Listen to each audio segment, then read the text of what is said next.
इनका नाम अभिषेक सर है। ये पॉलिटी पढ़ाते हैं। प्रीलिम्स और मेंस का पॉलिटी जो है अभिषेक सर ही पढ़ाएंगे और इनके लिए किसी इंट्रोडक्शन की देने की कोई ज़रूरत नहीं है। और मैं उम्मीद और आशा यही करूंगा कि आप जिस उद्देश्य से इस संस्था से जुड़े हैं कि यहाँ सब कुछ अच्छा हो, सारा सब्जेक्ट अच्छा हो, और मैं इसी उम्मीद से वैसे ही इंसान को अपनी संस्था में लाने की कोशिश करता हूँ जो वाकई में आपके सपनों पे खड़े उतर सकें। आपको कोई भी डाउट होगा, हाँ थोड़ा सा ये जरूर धैर्य बना कर रखिएगा। कोई भी इंसान अगर पहली बार इंट्रोडक्शन के लिए वो आता है सामने, तो थोड़ा सा हल्का सा लगता है कि नया जगह है, नए लोग हैं, तो थोड़ा सा इको फ्रेंडली होने में थोड़ा टाइम लगता है। ये चीज जरूर आप बना कर रखिए। कहीं भी हम भी यूनिवर्सिटी में जाते हैं पढ़ाने के लिए, तो जब नया बैच बनता है तो थोड़ा सा दिक्कत होता है। पता है कि दिक्कत नहीं होगा, लेकिन फिर भी थोड़ा सा होता है, तो थोड़ा सा मैनेज कीजिएगा। एक दो क्लास के बाद आपको सब कुछ धीरे धीरे सर से आपको समझ में आने लग जाएगा।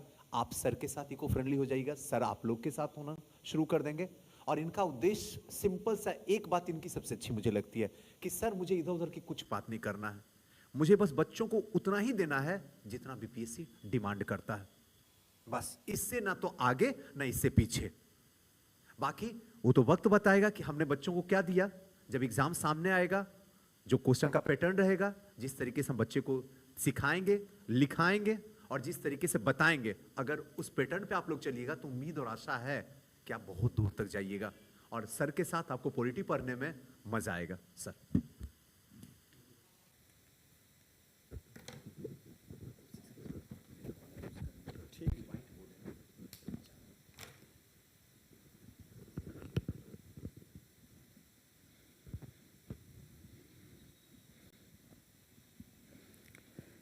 बीपीएससी को लेकर के मेरी जो धारणा ये है, बदलता पैटर्न जो कहता है, एक्चुअली समस्या ये है ना कि जीएस 2 वाला जो पार्ट है, विशेष करके जीएस 1 वाले पार्ट में इसलिए समस्या नहीं है कि जीएस 1 वाले पार्ट्स में डीआई अगर अच्छा चला गया तो, और क्योंकि हिस्ट्री लगभग सबका एक ट्रेडिशनल ही पूछता है। कभी कभी बदलाव आपको हिस्ट्री में दिखेगा, जैसे कि चंपारण है जो पूर्वगामी आंदोलनों का, स्वतंत्र आंदोलन का पूर्वगामी बिंदु रहा है, तो इस तरीके का क्वेश्चन रहता है, लेकिन एक मोटा मोटी ट्रेडिशनल ही रहता है। लेकिन प्रॉब्लम्स कहाँ है? प्रॉब्लम्स पॉलिटिकल, हम पॉलिटिकल साइंस कभी कभी बोलते हैं, न तो पॉलिटी बोला जा सकता है, न पॉलिटिकल साइंस बोला जा सकता है। एक्चुअली जब सिलेबस देखिएगा ना, तो सिलेबस में भारतीय राज्य व्यवस्था लिखा हुआ है। हिंदी में ये तीनों अंतर है, ये समझ लीजिए, तीनों में अंतर। तीनों में अंतर इसलिए मैं बोला, पॉलिटिकल साइंस कहीं थिंकर्स का, विचारों का, तुलनात्मक राजनीति का अध्ययन करना होता है, जिसमें आप अरस्तु के बारे में पढ़ रहे होते हैं, जिसमें आप प्लेटो के बारे में पढ़ रहे होते हैं। तो ये हो गया पॉलिटिकल साइंस, जहां हम विचार और विचारकों के साथ अध्ययन करते हैं। दूसरा हो गया पॉलिटी और राज्य व्यवस्था। पॉलिटी एज ए सैद्धांतिक पहलू, थ्योरेटिकल पार्ट है, जिसको आप कॉन्स्टिट्यूशनली आधार पर पढ़ते हैं। आप एनसीईआरटी को पढ़ करके देखिए। एनसीईआरटी जो है, दो पार्ट है एनसीईआरटी। एक मैं क्लास वाइज बता रहा हूं, 11th क्लास और 12th क्लास में, क्लियर। और 11th क्लास के एनसीईआरटी को निकालिएगा तो 11th क्लास का एनसीईआरटी का पहला बुक है सिद्धांत, पहला बुक है सिद्धांत। और दूसरा निकालिएगा तो उसका बुक है संविधान। ध्यान रखिए गलती कहां हम लोग करते हैं। और यह जो बुक है, एक है भारतीय राजनीति, एक है भारतीय राजनीति 12th का, और एक है समकालीन विश्व, समकालीन विश्व। अब समझिए, कोई भी कॉन्स्टिट्यूशन जो निर्माण होता है किसी भी देश का, पहले तो संवैधानिक व्यवस्था के तहत ही राज्य का संचालन होना चाहिए। मैं राज्य शब्द बोल रहा हूं, राष्ट्र नहीं बोल रहा। याद रखिएगा, राज्य एक भौगोलिक धारणा है, वहीं राष्ट्र एक सांस्कृतिक धारणा है। क्लियर। इसे राज्य राष्ट्र की अवधारणा थोड़ा सा डिफर होती है। क्लियर। हालांकि मैं जब राष्ट्र शब्द बोलता हूं तो इसमें एक महसूस होता है कि हम जुड़ाव महसूस करते हैं एक दूसरे से, तो मैं राज्य शब्द बोल रहा हूं। तो राज्य जो भौगोलिक धारणा है, उसको संचालित होने के लिए सरकार चाहिए, क्योंकि राज्य के 4 आवश्यक तत्व होते हैं। एक होता है आपका जनसंख्या, कितनी जनसंख्या हो ये मायने नहीं रखता, जनसंख्या होनी चाहिए। एक भू क्षेत्र, तीसरा जो होता है वो आपका संप्रभुता, जिसको राज्य की आत्मा कहा जाता है, और चौथा जो होता है वो सरकार। जो सरकार जो होती है वो संवैधानिक व्यवस्था के तहत चल रही है कि नहीं चल रही है, डिपेंड, यही मैं कहना चाह रहा हूं। कोई भी राज्य यदि संवैधानिक व्यवस्था के तहत संचालित नहीं होती है तो वहां डिक्टेटर है, तानाशाह है। क्लियर? और इस एनसीईआरटी को समझिएगा।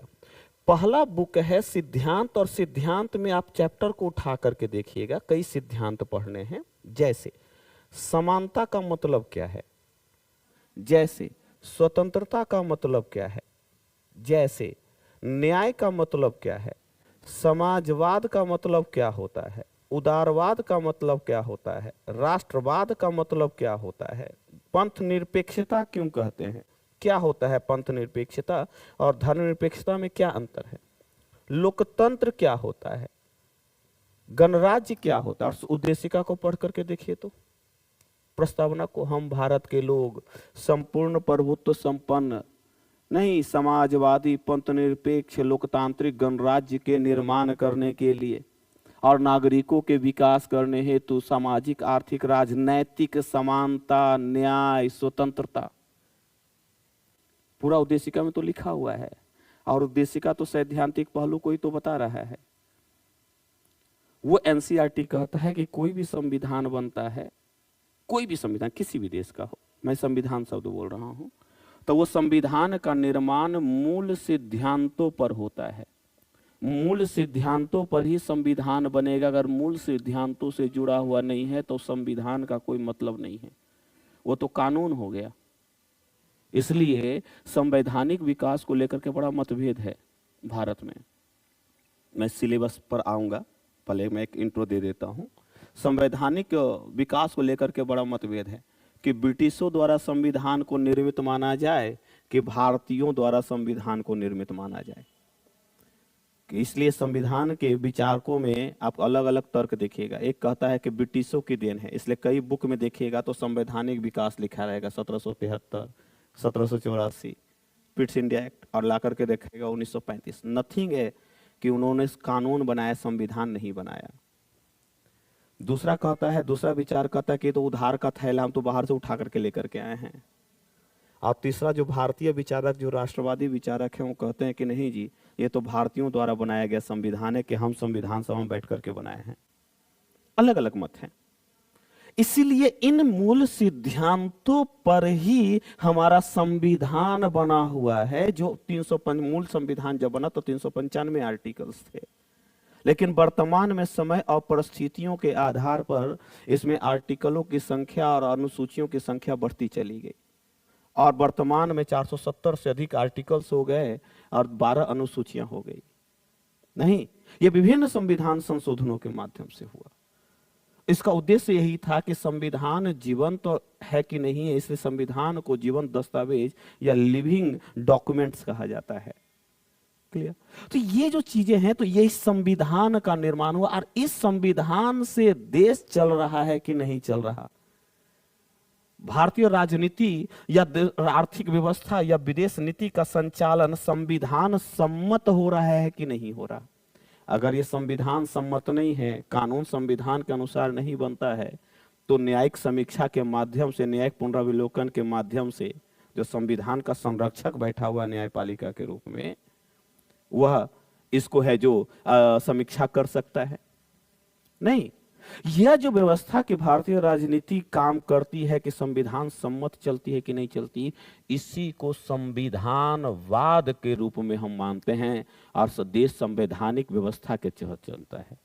ये जो फर्स्ट बुक है जो 12th क्लास का, ये राज व्यवस्था है, यह राज व्यवस्था है, और यह जो है वह पॉलिटी है, यह सैद्धांतिक पहलू है कि देश इसके माध्यम से चल रहा है कि नहीं चल रहा। और जब इसके साथ विश्व को तुलनात्मक अध्ययन करते हैं कि जिस समय भारत में यह व्यवस्था चल रही है, उस समय वर्ल्ड में क्या चल रहा है। जैसे शीत युद्ध के दौरान भारत ने गुट निरपेक्षता की नीति अपनाई, नहीं, या शीत युद्ध के दौरान भारत ने है जो गुट निरपेक्ष निशस्त्रीकरण को भी बढ़ावा देने पर जोर दिया, लेकिन गुट निरपेक्षता की नीति के तहत यूएसएसआर की तरफ झुकाव बना करके रखा नहीं। क्या वो राष्ट्रीय हित को पूरा करने वाली अवधारणा नहीं है? तो यह जो समकालीन विश्व के साथ तुलनात्मक अध्ययन है, इसीलिए सिलेबस को आप समझ करके देखिएगा। सिलेबस में जो आपको भारतीय राज्य व्यवस्था लिखा हुआ है कि पॉलिटी नहीं लिखा हुआ इंडियन पॉलिटी, आप सिलेबस को उठा करके देखिएगा तो पॉलिटिकल साइंस भी नहीं लिखा हुआ। आपको दोनों साथ चलना होगा, साथ लेकर के चलना होगा, तब समझ में आएगा। इसलिए कभी हाँ आम भाषा में हम बोलते समय ये जरूर ध्यान दे देते हैं कि चलो ना पॉलिटी बोल देते हैं, आम ये बोलचाल की भाषा में हम प्रयोग करते हैं। लेकिन अगर हम अध्ययन के रूप में प्रयोग करें तो हमारी जो पहली जो धारणा है वो भारतीय राज्य व्यवस्था से जुड़ा हुआ धारणा है। पहली बात तो कि राज्य व्यवस्था और पॉलिटी में क्या डिफर है, मेरा उद्देश्य ये बताना था।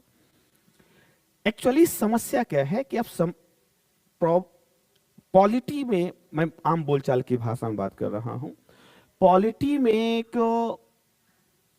क्या पढ़ना चाहिए, क्या मैं पॉलिटी को कितने, क्योंकि जब पॉलिटी अगर आप पढ़ करके देखिएगा, आप सिलेबस को उठा करके देखिए, पैटर्न को उठा करके देखिए, आपको GS1 का जो IR वाला सेक्शन है जो करंट से जुड़ा हुआ, प्रत्येक वर्ष देखिएगा तो इसमें एक क्वेश्चन जो है भारतीय राज्य व्यवस्था से पूछा जा रहा है।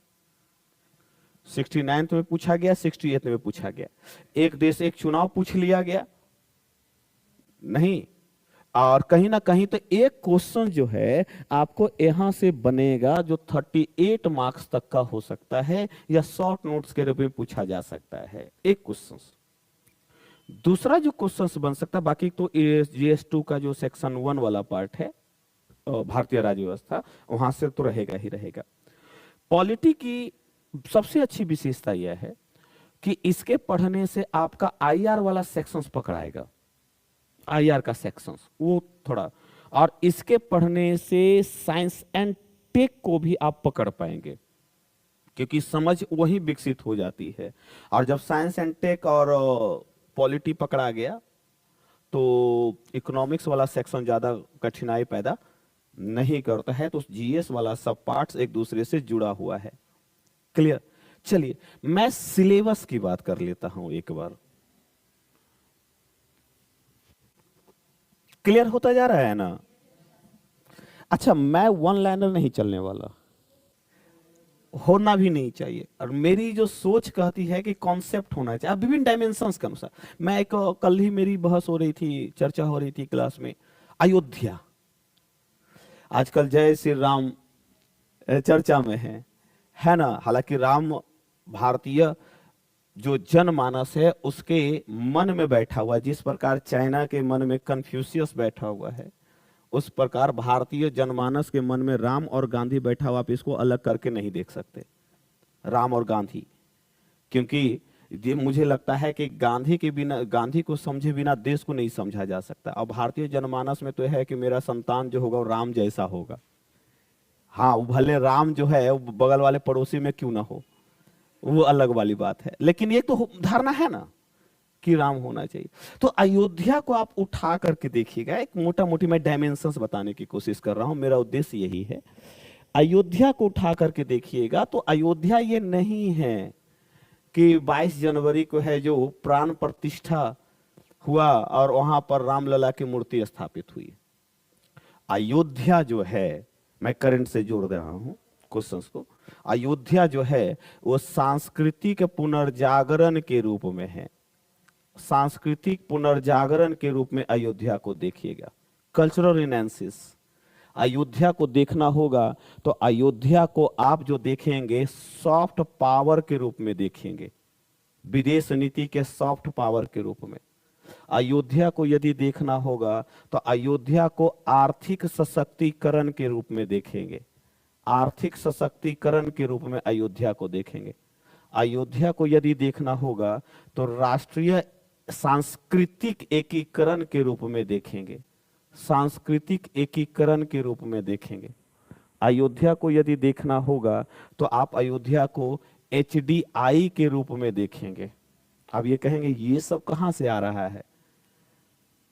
आप तो अयोध्या को इस रूप में देख रहे हैं कि अयोध्या को आप जब देखेंगे तो रिलेशंस के रूप में देखेंगे, संबंधों के रूप में देखेंगे। नेपाल के साथ संबंध, इंडोनेशिया के साथ संबंध, श्रीलंका के साथ संबंध, थाईलैंड के साथ संबंध, या इंटरनेशनल रिलेशन से रूप में जोड़ करके देखेंगे।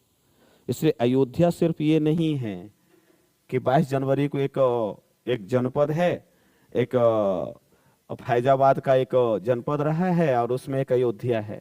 नथिंग।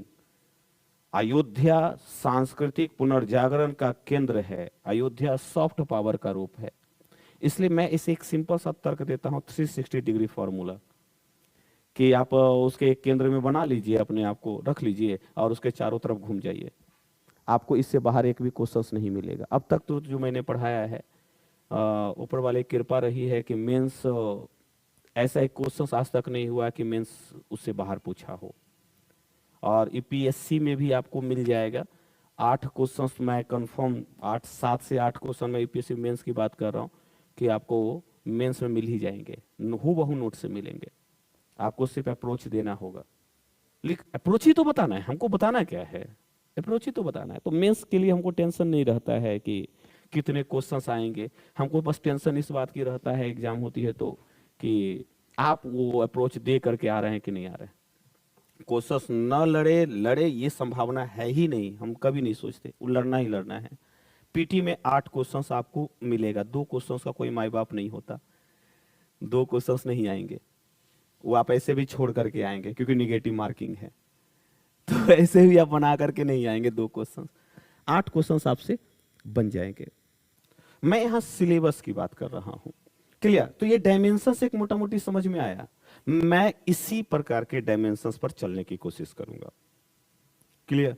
कि 360 घूमे तब जाकर के, क्योंकि इस बार का पैटर्न थोड़ा सा चेंज है। 69 का ट्रेडिशनल क्वेश्चन ज्यादा पूछा है। पहले था कि ट्रेडिशनल क्वेश्चंस नहीं, क्वेश्चंस के स्वरूप में करंट भी जोड़ रहा है, क्वेश्चंस के स्वरूप में स्टेटमेंट वाइज क्वेश्चंस भी है। इस बार का क्वेश्चंस थोड़ा सा बदला हुआ नजर आया है और ट्रेडिशनल ज्यादा पूछा है, स्ट्रेट फॉरवर्ड क्वेश्चंस। मैं ये नहीं कह सकता कि अगली बार नहीं पूछेगा, ये कौन जानता है। जिस प्रकार से बीपीएससी अपने आप को चेंज किया है, तो इस बार कुछ और अगली बार कुछ और, इसलिए मल्टी डायमेंशंस के रूप में समझने की हमें जरूरत होती है। चलिए, तो यहां पर मेरा जो पहला जो मैं सिलेबस की बात बता रहा हूं,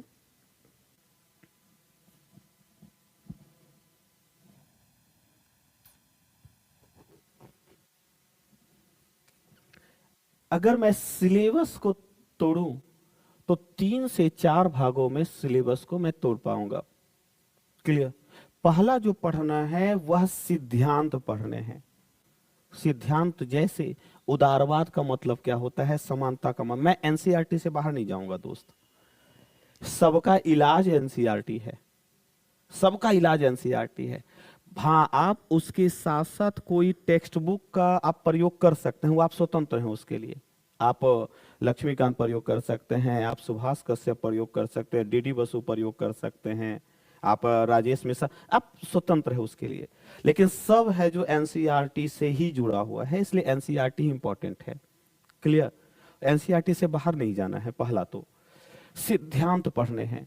दूसरा पढ़ना है आपका संविधान, विकास, परिचय और उद्देशिका, जिसको आप प्रस्तावना कहते हैं, उद्देशिका। पहला दूसरा तो ये पढ़ना है, क्लियर? कि तीसरा जो पढ़ना है प्रावधान, प्रोविजंस क्या क्या है संविधान में, कितने के लिए प्रोविजंस, तो 4 इसमें पढ़ने, प्रोविजंस में 4 प्रोविजंस पढ़ने हैं। जो पहला प्रोविजंस पढ़ना है वह है आपका राज्य के संबंध में।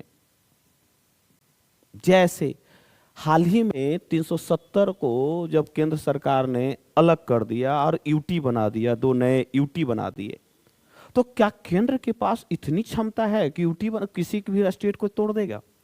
कई बार आप सुनते होंगे कि नए राज्यों की मांग की जाती है, विदर्भ की मांग, सौराष्ट्र की मांग, बिहार में मिथिलांचल की मांग। नहीं, तो क्यों छोटे छोटे राज्यों की मांग की जाती है? क्या तर्क है इसके संबंध में? क्या कारण है नए राज्यों का? राज्य पुनर्गठन आयोग की जो सिफारिशें हैं कि भाषा के आधार पर राज्यों का गठन किया जाना चाहिए, तो क्या भाषा के आधार पर राज्यों का गठन एक तरफ लोकतंत्र को मजबूत करता हुआ नजर आता है, वहीं दूसरी तरफ लोकतंत्र को कमजोर करता हुआ नजर नहीं आता है?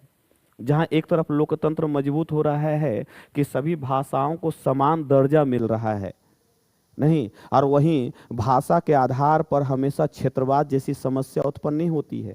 तो कभी मराठों और कई गुजरातियों के बीच लड़ाई आपको दिखेगा, कभी दक्षिण भारतीय और उत्तर भारतीय के बीच लड़ाई दिखेगा। तो क्या एक तरफ तो एकता प्रदर्शित कर रहा है, वहीं दूसरी तरफ समस्या को क्रिएट नहीं कर रहा है? हर सिक्के के दो पहलू होते हैं। इसे राज्य के संबंध में प्रावधान बड़ा इंपॉर्टेंट है कि छोटे छोटे राज्यों के निर्माण के रूप में आप छोटे छोटे राज्यों का निर्माण करना कहां तक तर्कसंगत है? अपने विचार दीजिए। क्लियर? अपने विचार दीजिए। तो इस तरीके का क्वेश्चंस हमेशा आपको दिखाई देगा। तो एक तो हमको पढ़ना है राज्य, आपको ये नहीं पढ़ना कि 1 to 5 तक है जो 1 to 4 तक लिख दिया गया कि भारत में राज्य। तो बेरुवारी घटना क्या है, संप्रभुता का मतलब क्या होता है, ये सभी राज्य के संबंध में ही पढ़ने हैं। हम लोग क्या करते हैं, 1 से 4 तक पढ़ लिया और हम सोचते हैं कि वाह हमारा काम खत्म हो गया है। नहीं, नथिंग, 1 से 4 कुछ है ही नहीं। आप 2 और 3 पढ़ करके देखिए, 3 पढ़ करके देखिए तो संसद को अधिकार है कि संसद राज्य की सीमा में, संसद राज्य में परिवर्तन कर सकता है, सिर्फ और सिर्फ संसद। इसके लिए 2/3 बहुमत की भी जरूरत नहीं पड़ती। सामान्य बहुमत के माध्यम से, यानी 50+1 के माध्यम से संसद परिवर्तन कर सकती है, राज्य में नया राज्य बना सकती है, नामकरण चेंज कर सकती है, परिवर्तन कर सकती है, दादर नगर हवेली को दमन द्वीप से जोड़ सकती है, एकीकरण कर सकती है। नहीं, 370 को हटा करके ये जम्मू कश्मीर को 2 भागों में तोड़ सकती है। नहीं, बिहार से झारखंड को अलग कर सकती है। वह सिर्फ और सिर्फ संसद है, कोई और नहीं है। तो क्या इतनी ताकत होनी चाहिए संसद को कि संघीय व्यवस्था को ही प्रभावित कर दे? नहीं, क्या इतनी ताकत हो संसद के कि उसके पास उसका पूर्ण बहुमत हो संसद में और किसी प्रकार का राज्य का निर्माण कर दे? इस प्रकार से कई सारे प्रश्न हमारे मन में आते हैं। इसलिए यह जो प्रश्नों का जो झमेला है, इसी जो प्रश्न हम जो देखेंगे वह राज्य के संबंध में देखेंगे, 1 to 4 वाले में। आर्टिकल से बाहर तो आप जा ही नहीं सकते हैं, ये तो सिंपल सा तर्क है। एक क्वेश्चन पूछा गया कि प्रस्तावना में उल्लेखित समाजवाद लोकतांत्रिक गणराज्य के संवैधानिक प्रावधानों का उल्लेख करते हुए बताएं क्या संवैधानिक प्रावधान किए गए हैं, इसको लागू करने के लिए सरकार द्वारा किए गए प्रयासों की समीक्षा करें। कहीं आर्टिकल नहीं है। आप बिना समाजवाद के संविधान का निर्माण ही नहीं हो सकता है। क्वेश्चन समाजवाद से जोड़ दिया है और कहता है कि उसको जोड़ दिया है करंट से और उसके सरकार के प्रयासों से। डीपीएसपी को लागू करने के लिए राज्य सरकार द्वारा कौन कौन से प्रयास किए गए हैं, आलोचनात्मक समीक्षा करें। क्लियर? और डीपीएसपी ऑलरेडी 3 भाग है, समाजवादी, गांधीवादी और उदारवादी। नहीं, इसलिए क्वेश्चंस के पैटर्न को देखिएगा, वो आपको अपने आप एहसास होता चला जाएगा कि कितने डायमेंशंस लिए हुए हैं। तो एक तो पहला प्रावधान है राज्य के संबंध में। दूसरा प्रावधान है नागरिकता के संबंध में। आपने हाल ही में शरणार्थी समस्या सुना होगा। अभी म्यांमार से लगभग 5000 से अधिक लोग भारत की सीमा में घुस गए। अफगानिस्तान से जब अमेरिका जा रहा था तो बहुत सारे लोग हैं जो हवाई जहाज के टायरों पे लटक करके भाग रहे थे। नहीं, अभी पाकिस्तान ने कई सारे अफगानियों को अपने सीमा से बाहर कर दिया, कहा कि वापस जाओ। श्रीलंका में जब संकट आया तो बहुत सारे श्रीलंकाई शरणार्थी है जो भारत में प्रवेश कर गए। पलायन जैसी समस्या, ओसीआई कार्ड धारक, ये सभी, सीएए आपने सुना होगा, हाल ही में सीएए को लेकर के अभी तक लागू नहीं हुआ है, कानून तो बन गया है, लागू नहीं हुआ है। गृह मंत्री ने कहा है कि हम जल्दी ही इसको लागू कराएंगे। तो सीएए का स्वरूप क्या है?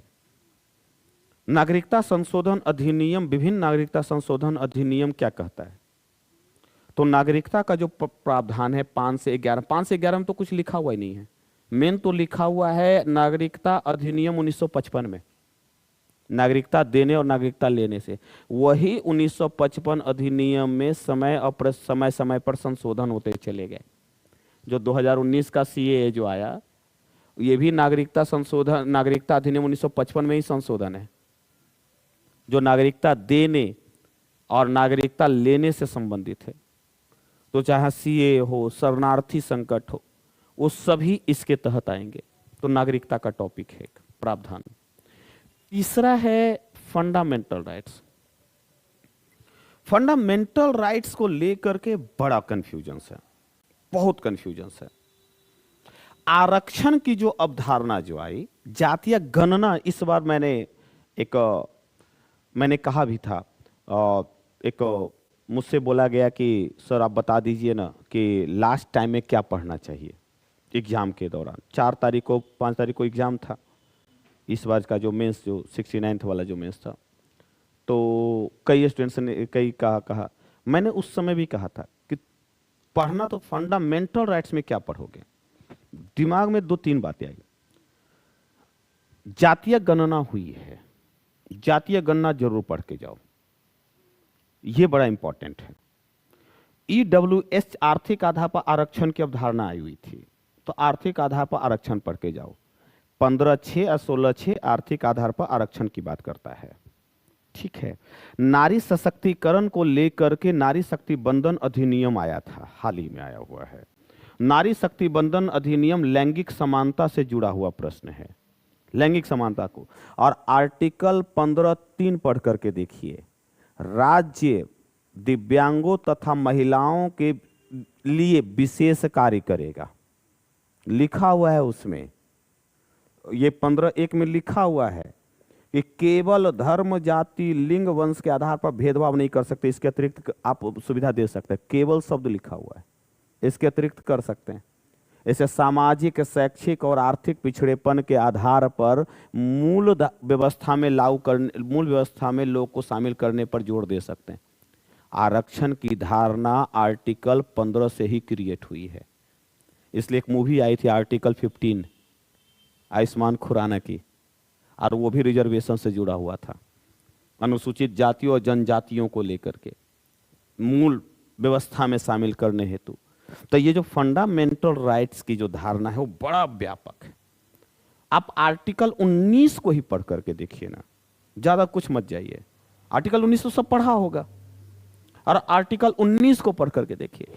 2 है, 19(1) है और 19(2) है, 2, 3, 4, 5। 19(1) पढ़ करके देखिए, और 19(1)(a) में लिखा हुआ है अभिव्यक्ति की स्वतंत्रता, समझिएगा।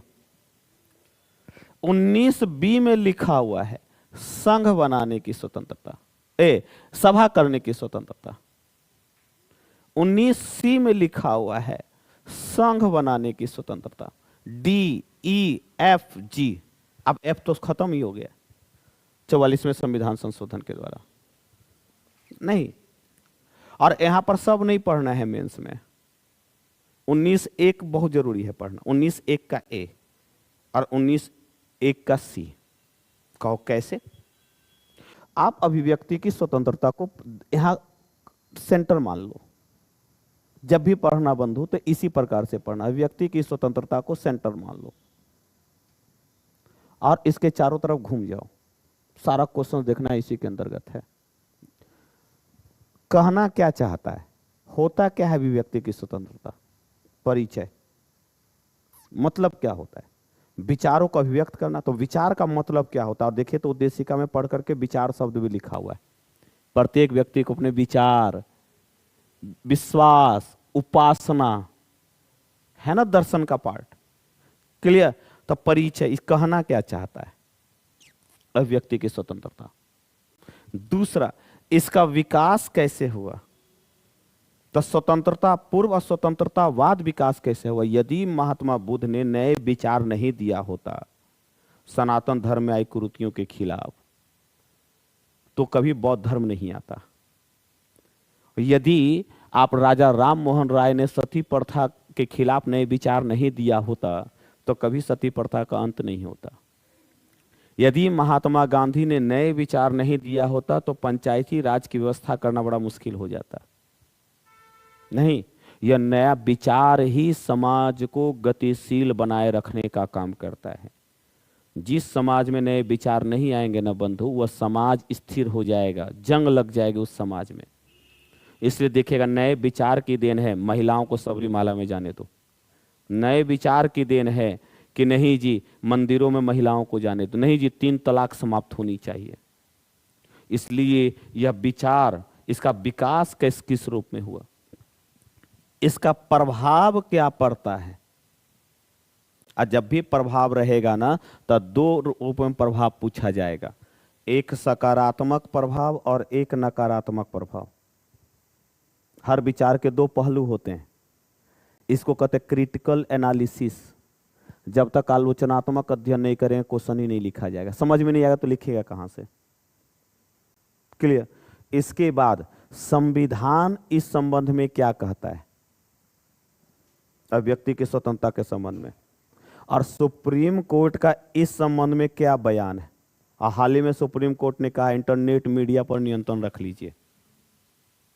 हाल ही में आप यूट्यूब को लेकर के बिहार के एक पत्रकार रहे जिन्होंने यूट्यूब पर एक बयान दिया और उनको रासुका झेलना पड़ा।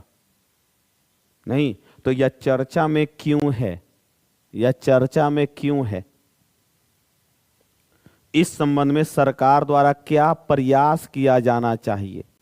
तकनीक के विकास ने अभिव्यक्ति की स्वतंत्रता को किस प्रकार स्थापित और बढ़ावा दिया है।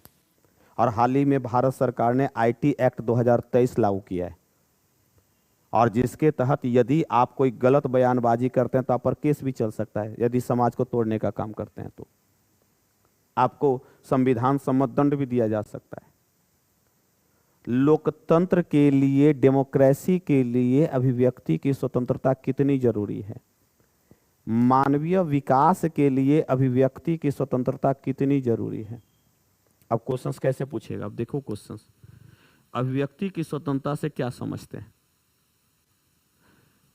इसके विभिन्न प्रभावों का आलोचनात्मक अध्ययन करते हुए बताएं कि लोकतांत्रिक पहलू में अभिव्यक्ति की स्वतंत्रता के बिना मानव का विकास अधूरा है। इस संबंध में अपने विचार प्रकट करें।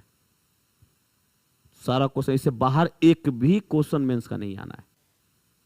अभिव्यक्ति की स्वतंत्रता से क्या समझते हैं, हाल में हुए घटनाक्रमों के आधार पर सुप्रीम कोर्ट के द्वारा दिए गए निर्णय के आधार पर अभिव्यक्ति की स्वतंत्रता की आलोचनात्मक समीक्षा करें।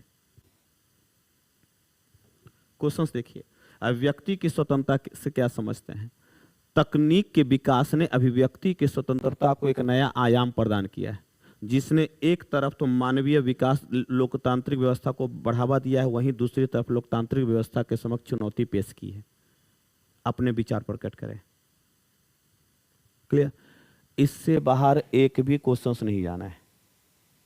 जब इसके यही मेंस कहता है या पीसीएस यही कहता है।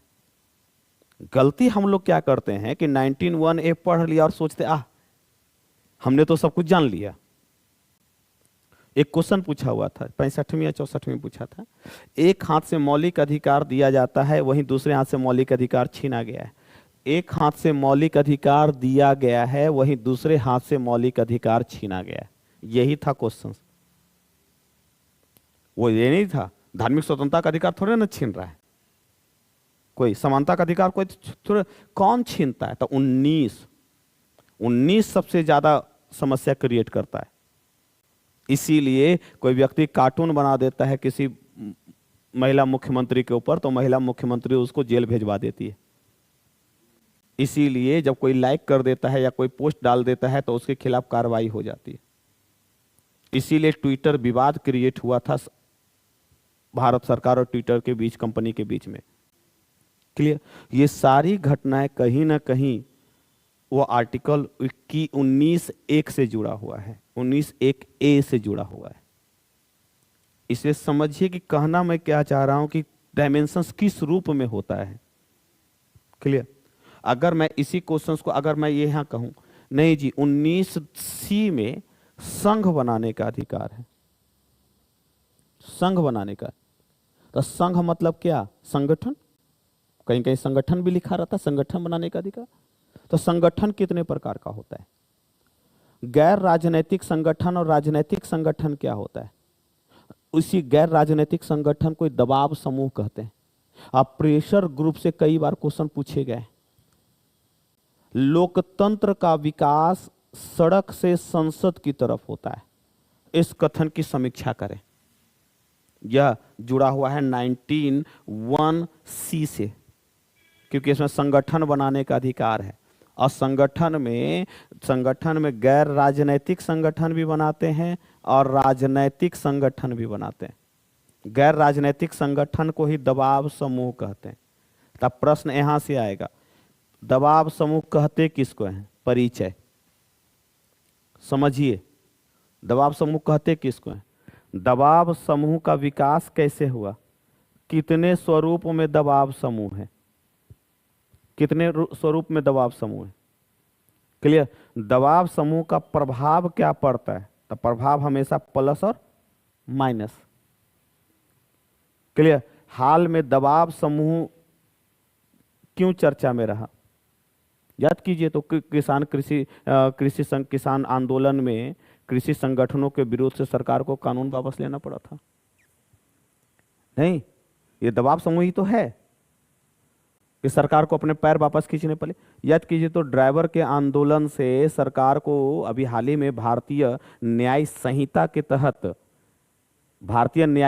के तहत जो कानून बनाया गया, ठीक है, और उसमें 10 साल की सजा का प्रावधान किया, तो ड्राइवर सब सड़क पर आ गया। सरकार को कानून रोक देना पड़ा, सरकार को कानून रोकना पड़ा ना। क्या है ये? कहीं पत्थर तो नहीं चला? अब पत्थर चल भी सकता था। दबाव समूह तो हिंसात्मक दोनों तरीके से काम करता है, लेकिन उसने सरकार पर दबाव डाला, देखो सरकार को वापस होना पड़ा। यानी कि डिक्टेटर को आप स्थापित नहीं कर सकते है ना, तानाशाही व्यवस्था को। आपको लोकतांत्रिक व्यवस्था में सभी को साथ लेकर के चलना पड़ेगा ना। इसलिए संगठन बनाने का, इसी ने बहुदलीय प्रणाली की अवधारणा भारत में क्रिएट कर दी। इससे कई सारे राजनीतिक संगठन क्रिएट हो गए। तो भारत में दलीय प्रणाली के विकास में, एक दलीय से बहुदलीय के विकास में 19(1)C का बड़ा योगदान रहा है। इसलिए प्रश्नों को आप समझने की कोशिश कीजिए कि प्रश्न होते क्या हैं। 4 प्रकार से प्रश्न पूछे जाते हैं मेंस में, 4 से 5 प्रकार के। एक होता है स्ट्रेट फॉरवर्ड, दबाव समूह से क्या समझते हैं, इसके विभिन्न प्रभावों की आलोचनात्मक समीक्षा करें। कहीं दिमाग नहीं लगाने पड़ेंगे। नहीं, समानता से क्या समझते हैं, समानता को बढ़ाने के लिए सरकार कौन कौन से संवैधानिक प्रावधान किए गए, चर्चा करें। कहीं दिमाग नहीं लगाने। राष्ट्रपति के शक्तियों का उल्लेख करें, कहीं दिमाग नहीं लगाने। इसको कहते हैं स्ट्रेट फॉरवर्ड। इस बार थोड़ा सा स्ट्रेट फॉरवर्ड की संख्या ज्यादा थी ट्रेडिशनल क्वेश्चंस की। ऐसा नहीं है कि अगली बार भी रहेगा, क्योंकि हमेशा पैटर्न चेंज होता रहता है। दूसरा रहेगा question straight forward plus current. दबाव समूह से क्या समझते हैं? हाल ही में दबाव समूहों के कारण सरकार को अपने कदम पीछे करने पड़े। विभिन्न उदाहरणों के माध्यम से इसकी समीक्षा करें। करंट से दबाव समूह को जोड़ करके पूछ लिया। अभिव्यक्ति की स्वतंत्रता से क्या तात्पर्य है? एससी द्वारा दिए गए हालिया निर्णयों के आधार पर इसकी आलोचनात्मक समीक्षा करें। इसको कहते हैं स्ट्रेट फॉरवर्ड प्लस करंट। तीसरा क्वेश्चन रहेगा स्टेटमेंट। लोकतंत्र का विकास सड़क से संसद की तरफ होता है। लोकतंत्र का मजबूतीकरण सड़क से संसद की ओर जाता है, या रास्ता सड़क से संसद की ओर जाता है। इस कथन की समीक्षा करें। इसमें स्टेटमेंट वाइज क्वेश्चन, ये सबसे बड़ी चुनौती रहेगी आपके समक्ष। Statement wise question. शक्तियों का पृथक, भारतीय संविधान निर्माताओं ने शक्तियों के पृथक्करण सिद्धांत को स्थापित किया है, परंतु समय समय पर न्यायिक सर्वोच्चता और संसदीय सर्वोच्चता को लेकर के तनाव देखने को मिलता है। इस कथन की आलोचनात्मक समीक्षा करें।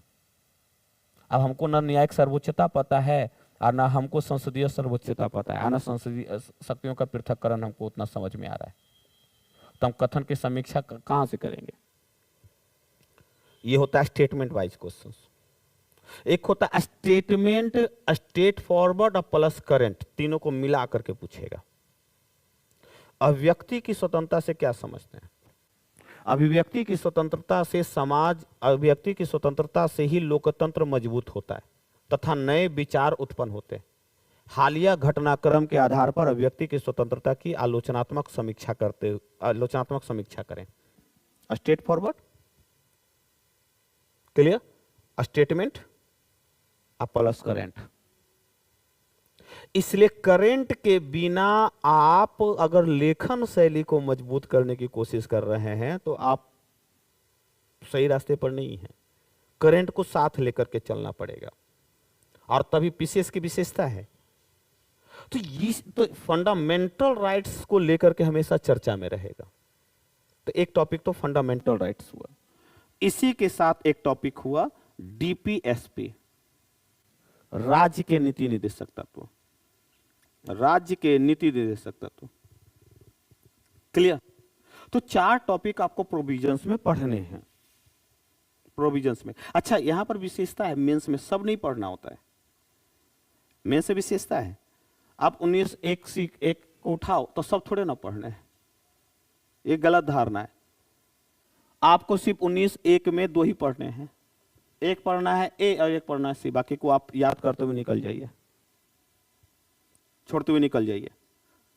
आपको 23-24 थोड़े ना पढ़ने हैं, आपको पढ़ना क्या है? तो आपको पंथ निरपेक्षता के साथ जोड़ते हुए 25-28 को पढ़ते हुए निकल जाइए। आपको 32 नहीं पढ़ने हैं, हम लोग 32 पर सबसे ज्यादा जोड़ देते हैं, क्योंकि रिट जारी करने का भैया एक प्रश्न नहीं आना है 32। हाँ, 32 ने यह जरूर किया है कि न्यायिक समीक्षा की धारणा का विस्तार कर दिया है, न्यायिक पुनरावलोकन की धारणा का विस्तार कर दिया 32 ने। जैसे अनुच्छेद 226 ने विस्तार कर दिया, हाई कोर्ट को भी दे दिया अधिकार। बस इस स्वरूप में देखना है। तो कुछ पार्ट्स आपको छोड़ते हुए निकल जाने हैं, ये ध्यान रखना है। क्लियर? तो आपको प्रावधान के रूप में आपको ये टॉपिक रहेगा। क्लियर? इसी प्रकार से आपका दूसरा जो टॉपिक आता है इस संबंध में, क्लियर होता चल रहा है ना सभी? ऐसा तो नहीं है ना कि ऊपर ऊपर से गुजर रहा है, नहीं, कभी कभी होता है गोगा विमान की तरह ऊपर से गुजर जाता है। हाँ, है ना, गूंगा विमान की तरह ऊपर ऊपर से निकल जाता है। गूंगा विमान फाइटर प्लेन को कहते हैं। हाँ, कि आप लोग को अगर नहीं समझ में आ रहा है तो आप लोग पूछिएगा। यहाँ पर पूछने से, जब पूछिएगा नहीं तो हम कंफ्यूजन कैसे दूर करेंगे? आया ऑनलाइन वाले के लिए भी है, आप लोग लिख करके पूछ लीजिएगा। अब ऐसा ना हो कि हम बता रहे हैं कुछ और पूछ रहे हैं, बता रहे हैं व्यक्ति की स्वतंत्रता, पढ़ रहे हैं क्या सर? राष्ट्रपति की शक्ति समझ में नहीं आ रहा है। ये कभी कभी होता है, क्लास में भरपूर होता है। अच्छा, बहुत सारे ये भी कहते हैं अच्छा सामने वाला टीचर नहीं आया है। मुझे फर्क नहीं पड़ता है, मुझे फर्क नहीं पड़ता है, आप स्वतंत्र हैं पूछने के लिए। हाँ, मैं जहां नहीं जानूंगा मैं बोल दूंगा कि इसको रोक दीजिए, मैं कल बता दूंगा। जरूरी है कि मैं विद्वान थोड़े ना हूं कि मैं उस पार्ट को नहीं जान रहा तो नहीं जान रहा। कोशिश जरूर करूंगा कि जहां तक संभव हो सके आपकी समस्याओं का मैं निराकरण कर सकूं। क्लियर? इसके बाद पढ़ना है आपको शासन। अच्छा, शासन को लेकर के बड़ा कंफ्यूजन है। शासन में 3 है, ऐसे तो 2 शासन पढ़ने हैं, लोकतांत्रिक शासन और राजतांत्रिक शासन। राजतांत्रिक शासन पढ़ना है नहीं, भारत में है नहीं। अब ये कहेंगे रामलला आ गए हैं तो क्या राजतंत्र को बढ़ावा दिया जाना चाहिए क्या? तो एक घराने से बिलोंग करते हैं, नहीं, इसलिए हमारे राजा आ गए तो क्या मैं ये कहूं कि राजतांत्रिक व्यवस्था तो कहीं नहीं चल रहा है?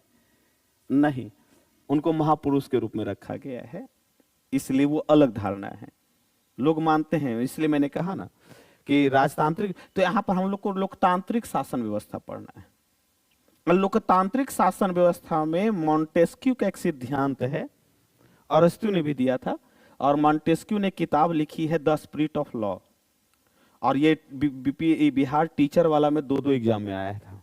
10 प्री टॉप लॉज किसकी रचना है और शक्तियों का पृथक्करण सिद्धांत किसने दिया है, तो मॉन्टेस्क्यू की देन है। ठीक है, ये फ्रांसीसी विचारक रहे हैं। तो इनका कहना है कि कार्यपालिका, न्यायपालिका और विधायिका ये तीनों स्वतंत्र रूप में काम करेगी, और इसी सिद्धांत को अरस्तु ने प्राचीन काल में भी माना था। तो राजतंत्र में तो एक होता है कि सारी शक्तियां एक ही व्यक्ति में निहित होती है, सभी सर्वे सर्वा राजा होता है। इसलिए तो राजा को मन किया कि 3 बार इसको उठा के फेंक दो जी छत से। तो अकबर गया, अपने चचेरे भाई को उठा करके एक बार पटका, मन नहीं भरा, फिर दूसरी बार फेंका, फिर नहीं मन भरा, तीसरी बार फेंका। लोकतंत्र में करके दिखाता तो,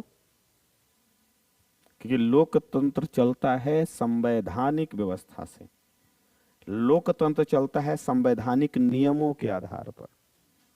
इसलिए आप इससे अलग हो ही नहीं सकते, आपका तानाशाही व्यवस्था नहीं चल सकती। इसलिए आप कितना भी विधायक बन जाए, ज्यादा कुछ कीजिएगा तो एमपी एमएलए कोर्ट है। अब तो ऐसा हो गया है कि 90 दिन के अंदर एमपी एमएलए कोर्ट डिसीजन देने के लिए तैयार बैठा हुआ है। 90 दिन 3 महीने के अंदर जेल भेज देगा। फास्ट ट्रैक कोर्ट की अवधारणा एमपी एमएलए कोर्ट के तहत ही आई थी, और नए इसलिए जल्दी से जल्दी डिसीजन होने लगा। तो आप सिंगेर हो, चाहे नवादा के विधायक हो, चाहे भारत के किसी भी क्षेत्र के विधायक या सांसद हो, ज्यादा कुछ के मुख्यमंत्री को तो छोड़ ही नहीं रहा है, मुख्यमंत्री को छोड़ ही नहीं रहा है।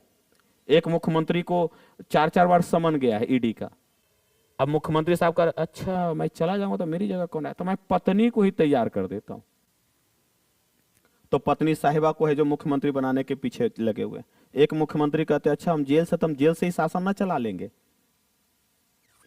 तो ऐसे भी भारत में है। तो भारत संवैधानिक व्यवस्था के तहत चलता है। इसलिए भारत में 3 अलग अलग पढ़ने हैं, कार्यपालिका, विधायिका और न्यायपालिका, तीनों के अलग अलग है। हम लोग क्या करते हैं, डायरेक्ट फॉर्म में आ जाते हैं राष्ट्रपति, डायरेक्ट फॉर्म में राष्ट्रपति आ जाते हैं। नथिंग, सिर्फ राष्ट्रपति पढ़ना है।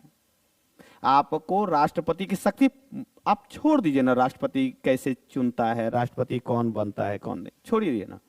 आप राष्ट्रपति के संबंध में राष्ट्रपति की वास्तविक स्थिति पढ़ लीजिए, राष्ट्रपति के संबंध में अध्यादेश की शक्ति पढ़ लीजिए, राष्ट्रपति और प्रधानमंत्री के बीच की स्थिति पढ़ लीजिए, संसदीय प्रणाली पढ़ लीजिए। इससे बाहर राष्ट्रपति से एक भी क्वेश्चन नहीं है। हम लोग सिर्फ अनुच्छेद 52 पढ़ करके राष्ट्रपति नहीं पढ़ सकते। क्लियर? इसीलिए यहां पर यह है शासन। यहां पढ़ना है संस्था। 2 प्रकार की संस्था होती है, एक गैर संवैधानिक संस्था और एक होती है संवैधानिक संस्था। गैर संवैधानिक संस्था में आपको नीति आयोग पढ़ना पड़ेगा। नीति आयोग की भूमिका थिंक टैंक के रूप में भूमिका, नीति आयोग को थिंक टैंक भी बोला जाता है, थिंक टैंक के रूप में भूमिका। नीति आयोग को पढ़ना पड़ेगा आपको राजकोषीय संघवाद को बढ़ाने में भूमिका। नीति आयोग को पढ़ना पड़ेगा आपको प्रतिस्पर्धात्मक संघवाद को बढ़ाने में भूमिका। नीति आयोग को पढ़ना पड़ेगा आपको सहकारी संघवाद बढ़ाने के रूप में भूमिका। और नीति आयोग देखिए, नीति आयोग की संरचना देखिए, प्रधानमंत्री केंद्र का, और उसका सदस्य कौन, तो राज्यों के मुख्यमंत्री। यानी केंद्र और राज्यों के बीच के संबंधों को नीति आयोग बढ़ाने का काम करता है। यह गैर संवैधानिक संस्था है, इसको कार्यकारी संस्था भी बोला जाता है। या नीति आयोग क्या काम कर रहा है, तो NITI Aayog bottom to top जैसी अवधारणा को स्थापित कर रहा है। बॉटम टू टॉप का मतलब जमीन पर, जैसे एक होता है टॉप टू ऊपर से लेकर के नीचे के लिए नियम बनना, ये योजना बनना, एक होता है नीचे से ऊपर की ओर योजना बनना, जो आवश्यकता है राज्यों के अनुसार योजनाओं का निर्माण करना। इसीलिए तो योजना आयोग को हटा करके नीति आयोग लगाया गया। जो योजना आयोग टॉप टू बॉटम सिद्धांत पर आधारित था, एसी रूम में बैठ करके आप तय कर दीजिए कि जो 26 रुपया से कम खर्च करेगा वो गरीबी रेखा के नीचे है। मतलब कितनी, मतलब समझते भी नहीं है कि जो नियम कानून बनाने वाले हैं कि 26 रुपये से जो कम खर्च करता है, अगर मैं एक चाय पी लेता हूं तो 5 रुपया तो इसी खत्म हो जाते हैं, अब तो 8 रुपये में बिकता है। नहीं, क्या खाना का, तो आपने 26 रुपया एक व्यक्ति के लिए नियत कर दिया है कि उससे नीचे जो रहेगा वह गरीबी रेखा के अंदर आएगा। तो आधी जनसंख्या, अब आप समझिए कितनी जनसंख्या है उसके नीचे, 26 रुपया के नीचे गरीबी रेखा। तो आप समझ लीजिए कि स्थिति क्या होगी, यानी कुपोषण के स्तर को आप देख ही नहीं रहे। 26 रुपये में अच्छा पोषण मिलेगा भोजन? तो एक तरफ कहते हैं कि भारत है जो स्वस्थ रहे, और दूसरा तरफ आप 26 रुपया खर्च करने आ, जबकि IMF और वर्ल्ड बैंक का रिपोर्ट है कि कम से कम $29 खर्च होने चाहिए। क्लियर? एक दिन में। तो $29 को मल्टीप्लाई करके देखिए, नहीं एक अच्छा तो रहने के लिए, ठीक है, अच्छा भोजन प्राप्त करने के लिए, तभी ना मानव का विकास होगा। तो इसको लेकर के तो संवैधानिक, गैर संवैधानिक संस्था, संवैधानिक संस्था में आपको पढ़ना है इलेक्शन कमीशन, सब नहीं पढ़ना, कई सारे संवैधानिक संस्था आते हैं, इलेक्शन कमीशन, कैग, वित्त आयोग, कई सारे समय, इसमें 2 ही पढ़ने हैं, इलेक्शन कमीशन और वित्त आयोग, बाकी को छोड़ते हुए निकल जाइए। मतलब जानना है भूमिका क्या है, लेकिन जो जोर देना है वो इलेक्शन कमीशन पर जोर देना है, जो जोर देना है वो फाइनेंशियल कमीशन पर जोर देना है। इलेक्शन कमीशन तो बीपीएससी का हॉटेस्ट टॉपिक है, इतना बार पूछता है, निष्पक्ष चुनाव से पूछ रहा है, कभी TN सेशन से 1996 के पूर्व, 1996 के बाद की स्थिति को पूछ रहा है, इसी बार पूछा है निष्पक्ष चुनाव से 69th में, इसी बार पूछा इलेक्शन कमीशन से। तो इलेक्शन कमीशन बड़ा हॉटेस्ट टॉपिक है, इसलिए उसको विशेष तौर पर देखने की जरूरत है। क्लियर? अगर मुझसे सब कहे कि सब पढ़ लो, सब पढ़, ये सब पढ़ लो और ये वाला ना पढ़ो, प्रणाली, ठीक है, तो नील बटे सन्नाटा वाली स्थिति हो जाएगी, 0 पढ़ें। और मुझसे अगर पूछा जाए कि अंतिम समय है, मुझे क्या पढ़ना चाहिए, एग्जाम है, अंतिम समय क्या पढ़ना चाहिए, तो कहेंगे सब छोड़ दो और ये वाला पढ़ लो। ऐसा कोई वर्ष नहीं है बीपीएससी का, यूपीएससी का या यूपीपीसीएस का, जब यहां से क्वेश्चंस ना पूछे। 2 क्वेश्चंस कंफर्म्ड है 100%, इस बार तो 3 क्वेश्चंस थे, 3 प्रणाली पढ़नी है, संघीय प्रणाली, संसदीय प्रणाली और दलीय प्रणाली, 3 प्रणाली पढ़नी है। ऐसा कोई वर्ष नहीं आज तक बीपीएससी के जब बीपीएससी ने संघीय प्रणाली से न पूछे हो। हाँ, ये मैं जरूर कह सकता हूं कि आप सब छोड़ दीजिए, पढ़ लीजिए, तो ये मैं जरूर कह सकता हूं, सो करके तो नहीं आएंगे आप 3 घंटा, पास भी नहीं होंगे, ये भी मैं कह सकता हूं, पास भी नहीं होंगे, लेकिन मैं सो करके भी नहीं आएंगे। ये दोनों वाली बातें हैं। उधर 3 घंटा में क्या करते, एक नींद ले लूं, नहीं, क्योंकि इतना थकान हो गया आने जाने में, है ना, तो वो 3 घंटा आपको सोने नहीं देगा। वो आप लिख करके आएंगे, कुछ तो लिख करके आएंगे, पास नहीं होंगे। ये भी मैं क्लियर कर दूं, मैं इसलिए कि जहां 2 क्वेश्चंस लिख करके पास होने की कल्पना कर रहे हैं, संभव है क्या? 38 मार्क्स का क्वेश्चन छोड़ करके आ रहे हैं, कैसे लिख लीजिए, कैसे पास हो जाइएगा? आपको तीनों क्वेश्चंस का मतलब तो शॉर्ट नोट्स का भी एक 5 क्वेश्चन तो उसमें आ गया, ठीक है, तो उसके साथ साथ तो लिखेंगे आप। तो जब तक सभी न लिखेंगे तो कैसे संभव है होगा बंधु, रिजल्ट कैसे आ जाएगा? इसलिए सो करके नहीं आएंगे, पास नहीं होंगे, ये मैं जरूर कह सकता हूं। हां, अगर ये जो 2 क्वेश्चंस कंफर्म्ड है कि वो पकड़ा जाएगा आपका, ये सारा खेल जो आप जो देख रहे हैं, सारा खेल ये वाला, वो 1 क्वेश्चंस की लड़ाई है, 1 क्वेश्चंस की लड़ाई है यहां पे। क्लियर? ये सभी, और यहां से डायरेक्टली 2 क्वेश्चंस है, 3 क्वेश्चंस की लड़ाई, 3 ही क्वेश्चंस की लड़ाई है ना। 1 क्वेश्चंस में एक्स्ट्रा मान के चल रहा हूं, वो आईआर वाले सेक्शंस में, यानी 4 क्वेश्चंस की लड़ाई है। 4 में से 2 इसका रहेगा, इस पूरे का, और 2 इसका रहेगा।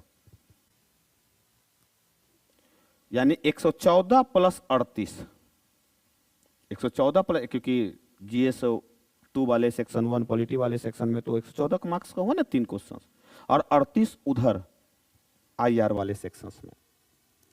अब सोच करके देखिए तो लगभग 114 138 कितने हो गए, 152, 152 नंबर का है। मैं 100% श्योर रहता हूं कि 152 नंबर का क्वेश्चन पकड़ा जाएगा, एक क्वेश्चन भी बाहर नहीं आएगा। हाँ, शॉर्ट नोट्स आ गया है ना, तो थोड़ा सा एक मन में डर बैठा है कि थोड़ा सा हमको इस पर काम करना चाहिए हम लोगों को, है ना। ऐसे टॉपिक वाइज ही चलेंगे क्लियर, शॉर्ट नोट्स को लेकर के। लेकिन ये मैं कंफर्म्ड हूं कि वहां से बाहर एक भी नहीं आना है, अगर ये प्रावधान पढ़ लेते हैं तो, ये टॉपिक्स पढ़ लेते हैं तो एक मोटा मोटी जो सिलेबस है पूरे बीपीएससी का,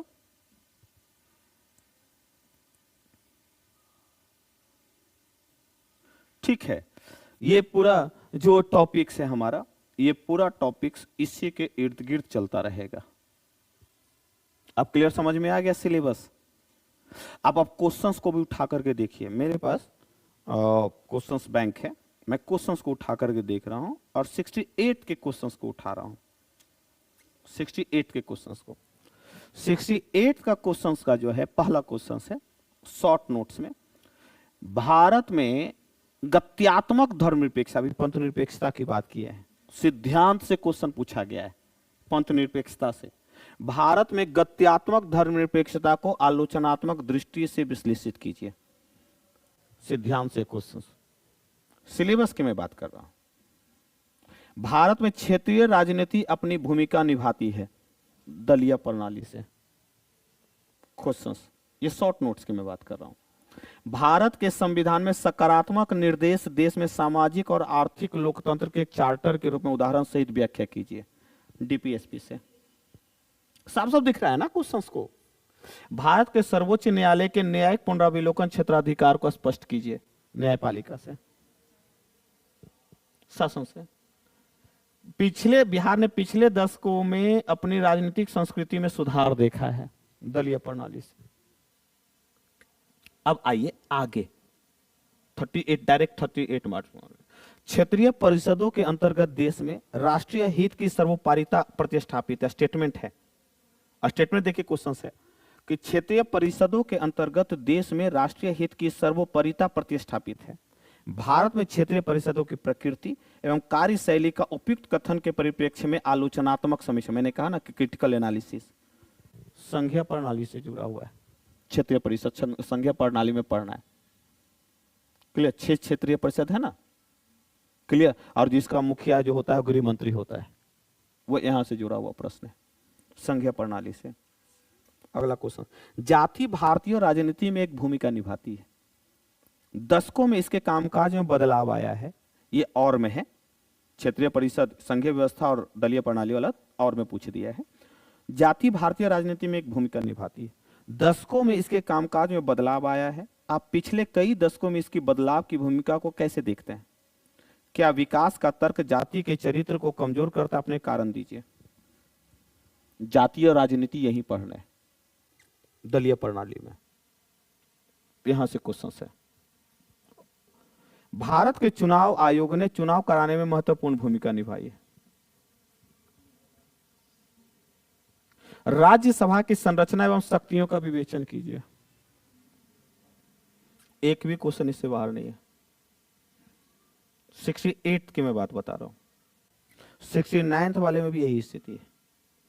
आप इसके पीछे जितना चले जाइए, क्योंकि पढ़ने का मतलब वो है ना, क्वेश्चंस आना चाहिए। जब पढ़ रहे हैं तो लगना चाहिए कि हाँ जी हमसे अब ये बन जाएगा, क्लियर। अच्छा, एक बड़ी चुनौती है हम लोग के पास, लिखें कैसे, है ना। जानते तो हैं, लिखे कैसे। और ये 90% की चुनौती, शुरुआत कैसे करें, शुरुआत कैसे करें और खत्म कैसे करें, क्लियर। एक्चुअली लेखन शैली पर, अच्छा यहां पर सबसे बड़ी समस्या है कि यहां पर शब्दावली लिमिट नहीं है। आपको शब्दावली कहां लिमिट किया है? 100 शब्दों में कहां लिखा है? आपको कहता है शॉर्ट नोट्स लिखिए, व्याख्या कीजिए, परीक्षण कीजिए। नहीं, ये एक बड़ी चुनौती है। एक्चुअली दोनों में अंतर है। मैं ये साथ साथ जैसे जैसे टॉपिक चलूंगा ना, वैसे वैसे आपके साथ कि ये चर्चा साथ साथ करता चलूंगा, वैसे वैसे क्वेश्चंस देते चलूंगा। मैं हर टॉपिक के साथ आपको पढ़ते पढ़ते नहीं, जब तक सिलेबस खत्म होगा आपके पास नहीं तो 100 क्वेश्चंस के आसपास आ जाएंगे अंत तक जाते जाते। 100 क्वेश्चंस के आसपास, क्योंकि यही रहता है, 100-120 के क्वेश्चंस के आसपास लिख बन जाते हैं। और 100 क्वेश्चंस यदि बना लिया जाए, टॉपिक वाइज टॉपिक, 2-2, 3-3 क्वेश्चंस, कहां से फिर पूछेगा? आपके पास एक मोटा मोटी एक बंच तैयार हो जाएगा क्वेश्चंस का, ठीक है। और हम क्लास में ही लिखवाते हैं, क्लास में ही लिखवाते हैं, तो क्लास नोट्स तैयार हो जाएगा। तो जो रेगुलर रहेंगे तो ऑफिस से एक कॉपी ले लीजिए, ऑफिस से कॉपी मिल जाएगा आपको, वो दे देंगे, या एक कॉपी आप बना लीजिए और यही हम लिखवाएंगे और यही मार्केट में हम लेकर के आ जाएंगे। ज्यादा हम दिमाग नहीं लगाते कि आपको हम नोट्स देंगे, ये देंगे। भैया तब तो नोट्स देते रहे तो हो जाएगा समय। क्लियर? आप एक कॉपी जो नोट्स लिखवाएंगे वही क्लास नोट्स बन जाएगा, और इसी को हम क्या करते हैं ना, क्लास नोट्स के रूप में मार्केट में डाल देते हैं। मेरा नोट्स दिल्ली तक जाता है। मेरी खुद की बुक आ रही है, एक आ चुकी है पॉलिटिकल साइंस में, पॉलिटिकल PSIR है मेरा part, political science and international relations. तो मेरी खुद की बुक आती है, नोट्स भी आता है। तो मैंने नोट्स है जो दिल्ली तक डिमांड है नोट्स का, और एक क्वेश्चन उससे बाहर नहीं है। UPSC में पिछले बार 8 क्वेश्चन डिट्टो नोट्स से थे। तो नोट्स का डिमांड बढ़ गया। जब लड़ जाता है तो नोट्स का डिमांड ऐसे भी बढ़ जाता है, नॉर्मल बात है, सिंपल सी है। क्लियर? तो ये सिर्फ आपको साथ साथ चलता चलेगा। अब यहां पर आता है एक प्रश्नावली कि भैया ये जो प्रॉब्लम्स है कि शॉर्ट नोट्स लिखें कैसे, क्योंकि आपका जो लेखन जो है वो 3 स्तर पर होगा। आपका जो लेखन है वो 3 स्तर पर होगा। पहला स्तर होगा शॉर्ट नोट्स के रूप में, पहला जो स्तर होगा शॉर्ट नोट्स के रूप में होगा। अच्छा, शॉर्ट नोट्स वाले में कहीं शब्दावली है नहीं, और एक हम एवरेज, एक है 38 मार्क्स के रूप में, और एक है 700 प्लस के रूप में, जिसको आप एसे कहते हैं। इस बार एसे का 4 एसे डायरेक्टली क्लास से आए थे, 4 एसे, क्योंकि मैं एसे की भी कभी लेता हूं क्लास। तो 4 एसे में 20 सेक्शंस पढ़ाता हूं, 3 सेक्शन है ना, ऐसे में मैं 20 सेक्शंस पढ़ाता हूं। तो 20 सेक्शन 4 ऐसे लड़े हैं, ए सेक्शन से भी एक क्वेश्चन लड़ा है। क्लियर? डायरेक्टली हूबहू नोट्स दिखेगा, उसमें मिल जाएगा आपको। शॉर्ट नोट्स में आपको एक क्वेश्चन लिखने मान लेते हैं कि 150 शब्द लगाते हैं, मान लेते हैं कि एक क्वेश्चन 150 शब्दों में लिखते हैं। तो टोटल कितना है? 5। तो टोटल 750 शब्द ना हो गया, 750 शब्द ना हो गया। और इस क्वेश्चन को लिखते हैं, ये भी 38 मार्क्स का है, ये भी 38 मार्क्स का है। मैं इसकी बात नहीं कर रहा, इसी की बात नहीं, मैं नहीं कर रहा, मैं इसकी बात कर रहा हूं। क्लियर? और ये भी 38 मार्क्स का, और इसको कितना में लिखते हैं? तो 350 से 400 शब्द में, यही ना लिखते हैं, 350 से 4। अब सोचिए बंधु, वो भी 38 मार्क्स का, ये भी 38 मार्क्स का, उससे ज्यादा देने हैं। 20 नंबर दे दिया, वही बहुत है। 38 में 20 उठ रहा है, 50% से ज्यादा उठ रहा है आपका। क्लियर? वो लड़ाई 20 और 25 के बीच में रखनी है। एक्चुअली यही है कि 20 और 25, 18 के 20 से नीचे गया तो आप कहानी खत्म होता जा रहा है धीरे धीरे। इसलिए आपको 20 और 22 के आसपास, आपको सोचिए कि 20 से 22 के बीच में हम कैसे प्राप्त कर पाएंगे। खेल तो सारा उसी का ना है। अब 20 का मतलब कितना हो गया? 3 शब्द है, 3 क्वेश्चन है, तो 60 ना पार कर गया, 60 ना पार, तो 50% से ज्यादा ना ले आए। तो 5 क्वेश्चन ना हो गया, 5 क्वेश्चन ना टोटल GS2 में लिखना है। ये 3 इधर, 3 उधर और 2 उधर, सब मिलाकर के तो 5 ही ना। ऐसे तो शॉर्ट नोट्स में बांट दीजिएगा तो बढ़ जाएगा। लेकिन टोटल तो 38 और 36 का नंबर ना लेके चलिएगा आप, तो उस मुकाबले से आप 50% से ऊपर उठा दे रहे हैं। तो आपको लगभग जो मार्क्स GS2 में लेकर के आना है वो दिमाग में बिठा लीजिए, वह 140 प्लस होना चाहिए, 140 के इर्द गिर्द घूमेगा। 140 GS2 में 140 के इर्द गिर्द घूमेगा।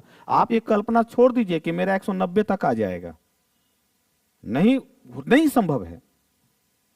140 इधर आ गया, 140 और 150 के बीच में इधर आ गया, और 170 उधर पार कर गया, 180 पार कर जाएगा उधर GS1 में, क्योंकि आपको DI बढ़ा देगा मार्क्स, उधर बढ़ा दिया, और ऐसे में आपको ठीक ठाक मिल गया, तो आप जो है क्रॉस कर जाइएगा।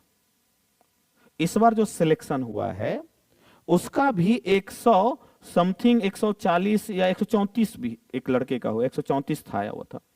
जो सुधीर कुमार का 66 में या किसी में हुआ था, उसका भी उठा करके देखिएगा रिजल्ट, तो GS2 वाले में 125 126 मार्क्स है, और GS1 में अच्छा खासा उठाए हुए, वो तो ऑप्शनल बचा दिया था। इसलिए दिमाग में बिठा लीजिए, आपको 140 की लड़ाई चल रही है, 140 और 150 के बीच की, उसी के बीच आपको रखने की जरूरत है।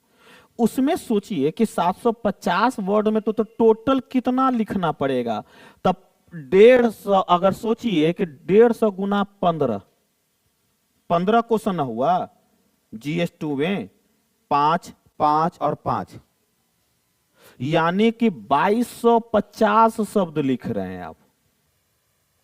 यही ना हुआ, 2250 ही ना हुआ, ठीक है। तब 2250 और समय उतना ही है, नहीं लिखा पाएगा, आपका क्वेश्चन छूट जाएगा। इससे बचने का एक ही तरीका है, इतना कहता ही नहीं इतना में लिखिए। PCS कहता है जो हम मांग रहे हैं ना उतना ही लिखिए। हाँ, तो आपको जो रहना है ना वो 80 से 100 शब्द के बीच रहना है। अगर 100 शब्द रखते हैं तो टोटल कितना हो गया, 500 शब्द, और कितना में लिख रहे हैं 350 से 400। तो आपको इसी के इर्द गिर्द रहना है। इसलिए शब्दावली अगर नहीं लिखा हुआ है तो आपको करना बताना पड़ेगा, लिमिट शब्दावली में इतना में ही रहना, इतना जाना। यहां से ऊपर जाने का मतलब है कि आप एक क्वेश्चन से हाथ धो रहे हैं। कई स्टूडेंट्स जो हमको मिले हैं वो यही समस्या में फंसा हुआ, एक क्वेश्चन उसका छूट रहा है। एक क्वेश्चन छूटने का मतलब है सिलेक्शन प्रक्रिया से बाहर हो जाना। बहुत सारा ये भी खुशी मिलती है, अच्छा हमको ये आ रहा है, तो हम ना उस खुशी में बह जाते हैं, लगता है लिखें इस पर, नहीं तो क्या ज्यादा दे देगा आपको। अगर आप खुशी से पागल हो गए हैं और सोच रहे हैं इस पर मैं अच्छा से लिखूं, तो 38 नंबर से वो ज्यादा है, वो 22-24 से ज्यादा इसे भी नहीं जाना है, कितना अच्छा लिखिएगा, ठीक है। तो आपको थोड़ा सा संयम बरतने की जरूरत होती है, और आपको क्योंकि रिजल्ट ना लाना, आपको विद्वान थोड़े ना बनना है, तो फिर PhD कर लीजिए, बेहतर है ना कि PhD कर लीजिए। आपको रिजल्ट लाना है तो रिजल्ट के मुताबिक देखना होगा, और रिजल्ट यह कहता है कि आपको इन शब्दावली के नियंत्रण में रहना होगा। क्लियर? इसलिए लेखन में यह जोर देने की बात है कि शब्दों पर पकड़ अच्छी होनी चाहिए। तो शब्दों पर पकड़ कैसे महसूस करेंगे आप जब भी पढ़िएगा ना, याद रखिएगा, वन लाइनर बुक नहीं पढ़ेंगे, NCERT पढ़ेंगे, और साथ साथ एक न्यूज़पेपर, नेशनल एडिशंस का न्यूज़पेपर जरूर पढ़ेंगे। नेशनल एडिशंस का न्यूज़पेपर में आप संपादकीय जरूर पढ़ें। कई बार क्वेश्चन एडिटोरियल से पूछा जा रहा है, डायरेक्टली एडिटोरियल से। मैं ज्यादातर सजेस्ट करता हूं संपादकीय पढ़ने के लिए नेशनल दैनिक जागरण। नेशनल दैनिक जागरण का एक पेज आता है मुद्दा करके, उसमें हमेशा करंट से जुड़ा हुआ एडिटोरियल रहता है। अब आज दिया हुआ था कौशल विकास पर लेकर के, एक बहुत अच्छा रहता है, उस पर कौशल विकास को लेकर के दिया हुआ था। वहां से क्वेश्चंस आपको बहुत सपोर्ट करेगा, आपको लेखन शैली की, क्योंकि आपको लेखन में यह भी देखना है, आप इसको अधूरा छोड़ करके नहीं चल सकते हैं। जान लीजिए 100 नंबर का एक क्वेश्चन है, तो आपके पास शब्द ही नहीं रहेगा तो कैसे लिखेंगे?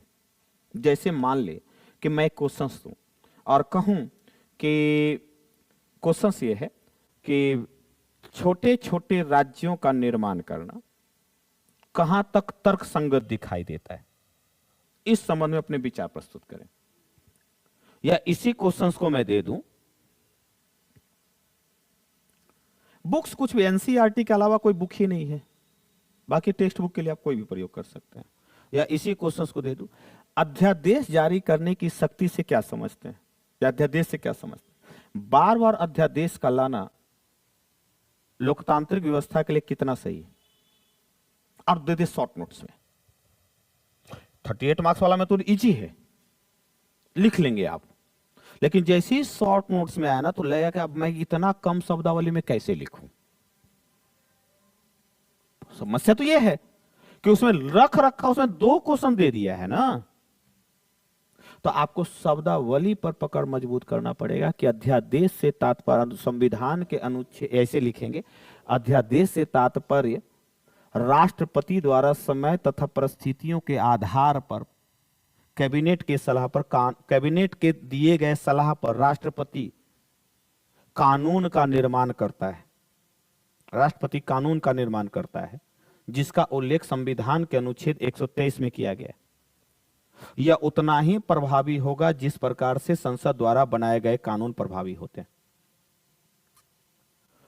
जब संसद कार्य रूप में न हो तो राष्ट्रपति समय और परिस्थितियों के आधार पर अध्यादेश जारी कर सकता है। कहानी खत्म। उसके बाद आगे बढ़िए, इसमें एक पैराग्राफ में हो गया, फिर आगे बढ़िए, क्योंकि क्वेश्चन क्या था, अध्यादेश से क्या तात्पर्य।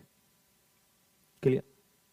भारतीय संविधान निर्माताओं ने समय तथा परिस्थितियों के आधार पर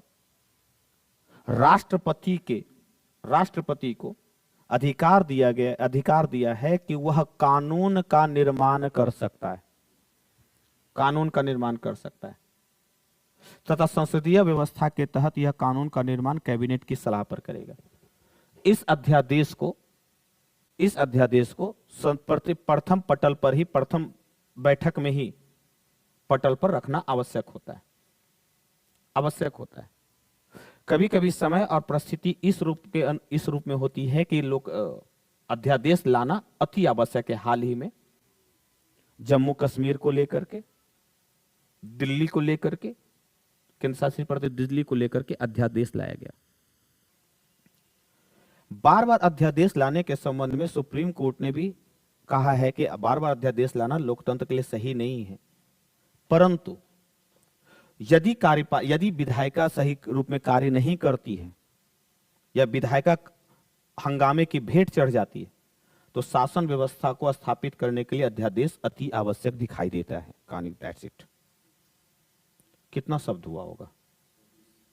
हो गया, कहानी खत्म। तो आपको और थोड़ा सा नीचे रख लीजिएगा शब्द पकड़ते समय, तो 100, 110, 120 के बीच में आपको निपटा देना है।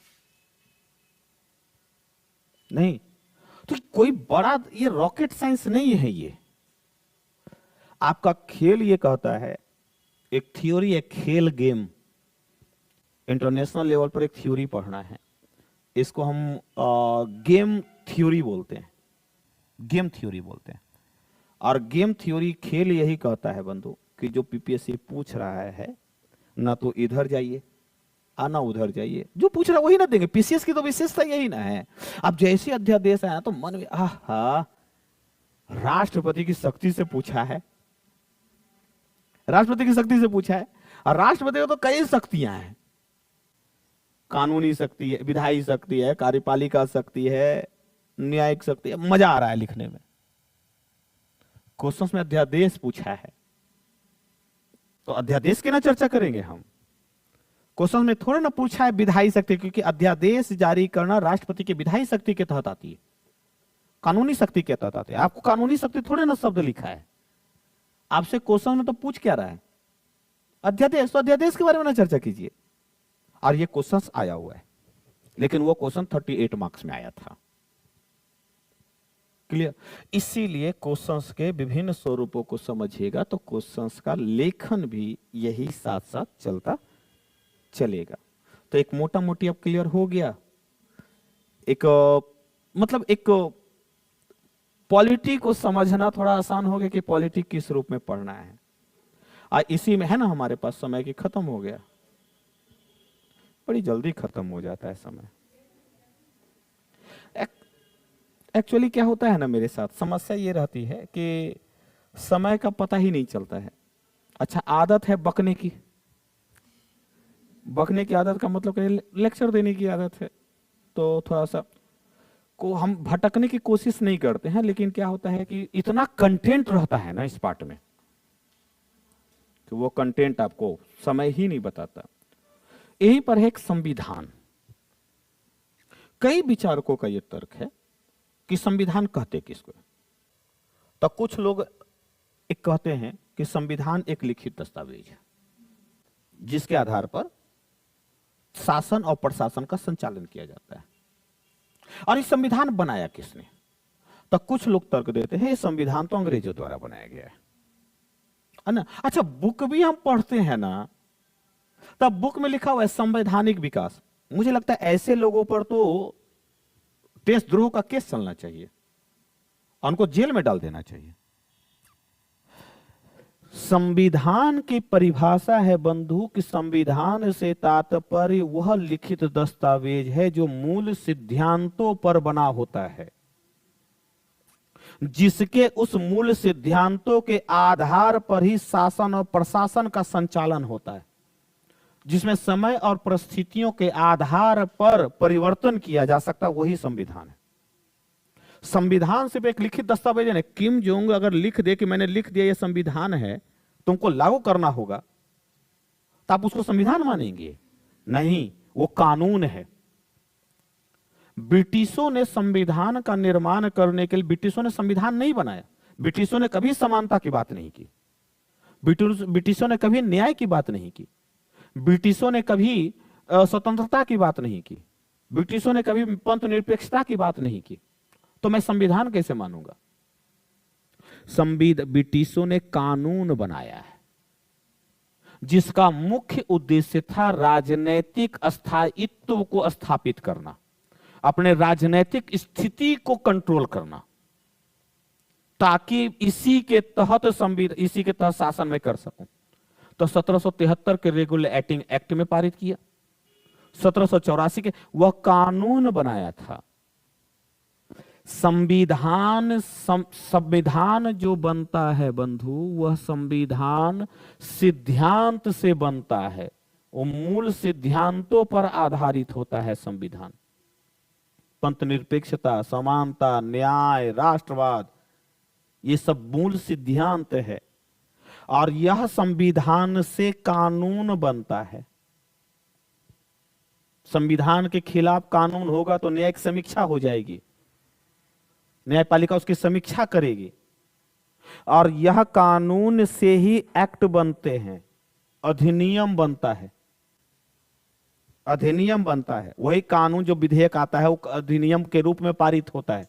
तो भारतीय सुरक्षा अधिनियम, नागरिक सुरक्षा अधिनियम, भारतीय न्याय अधिनियम नहीं, और इसी अधिनियम में नियम लिखे रहते हैं, नियम उपनियम होते हैं, और जिसके तहत प्रशासन चलता है।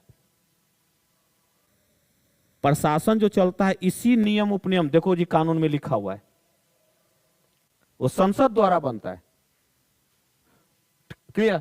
यह वहां पर अंग्रेज सिर्फ यह बनाता था, गवर्नर जनरल ने बना दिया, वायसराय ने बना दिया, पास कर दिया।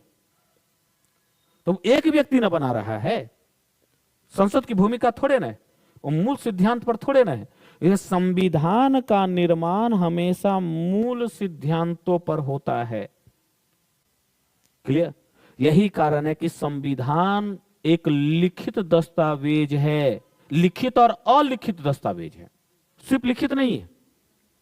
ब्रिटिश संविधान लिखित नहीं है, लेकिन ऐसा तो है नहीं कि लिखा ही नहीं होगा, मूल धारणाएं तो लिखी होगी ना।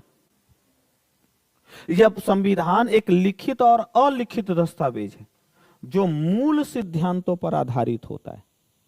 और इसी मूल सिद्ध इसी के तहत देश का शासन और प्रशासन का संचालन किया जाता है। शासन और प्रशासन दो अलग अलग शब्दावलियां हैं। क्लियर? आप शासन के अंतर्गत प्रशासन को नहीं रखेंगे। शासन और प्रशासन का संचालन किया जाता है। इसका निर्माण ऑलरेडी संविधान निर्माताओं ने किया। आप याद कीजिए कि जब साइमन कमीशन भारत आया था, तो साइमन कमीशन इसलिए भारत आया कि हम आपके लिए संविधान बना करके देते हैं।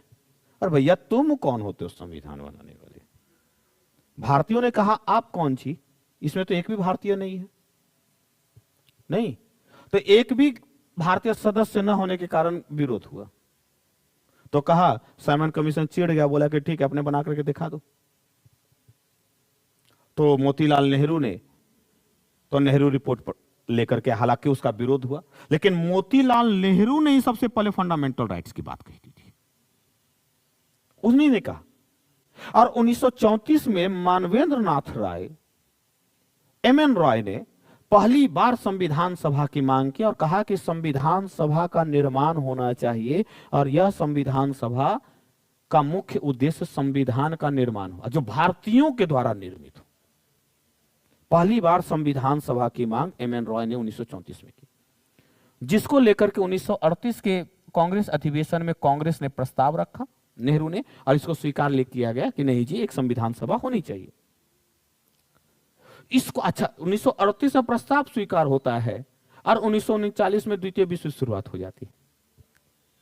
और ब्रिटिशों को भारतीयों की सहायता चाहिए, उसको लड़ने के लिए सैनिक चाहिए। 1914 में तो सैनिक गांधी जी ने दे दिया कि भारतीय अंग्रेजों की सहायता करो, इसलिए सार्जेंट का भर्ती करने वाला सार्जेंट का नहीं। लेकिन 1939 की स्थिति बदल गई थी और कहा गया कि नहीं जी, हम सपोर्ट नहीं करेंगे तुमको। तो सपोर्ट नहीं करें तो क्या होगा, क्या करेंगे? तो 1942 में क्रिप्स मिशन को भेजा और क्रिप्स मिशन ने कहा ठीक है ना, हम तुमको संविधान सभा बनाने का अधिकार देते हैं, लेकिन द्वितीय विश्व युद्ध के बाद तो कहता तुम ऐसा दिखाने आए हो, लॉलीपॉप देने आए हो, और लॉलीपॉप भी इस रूप में कि आज भूख लग गया तुम दोगे, 4 साल बाद कब खत्म होगा, इसलिए पोस्ट डेटेड चेक की संज्ञा दी। इसे क्रिप्स मिशन की आलोचना की गई। जब द्वितीय विश्व युद्ध समाप्त हुआ और चर्चिल जब सत्ता से हटा, चर्चिल वह व्यक्ति है बंधु जो इतना अधिनायकवादी था, वो कहता भारत में इसलिए शासन करके हम छोड़ दें, नहीं छोड़ेंगे। लेकिन जब सत्ता परिवर्तन हुआ और क्लीमेंट इटली आया, अब ब्रिटिशों की स्थिति यह नहीं थी कि वो भारत पर राज कर सके, तो उसने माउंटबेटन को कनाडा से उतार करके यहां बैठा दिया और कहा तुम तो भू राजनीति जानते हो माउंटबेटन, तुम ऐसा करके आओ कि स्वतंत्रता भी मिल जाए और हम अपने एशिया में, अपने दक्षिण एशिया में अपने प्रभुत्व को भी कायम रख सके। वही माउंटबेटन ने चाल चली और वह चाल थी पाकिस्तान का निर्माण। माउंटबेटन जानबूझ करके भू राजनीतिक जियोपॉलिटिक्स को ध्यान में रख करके माउंटबेटन ने पाकिस्तान का निर्माण किया और पाकिस्तान पर देखिए लंबे समय तक ब्रिटिश का और अमेरिका का हाथ रहा। वो तो अब ना बदला है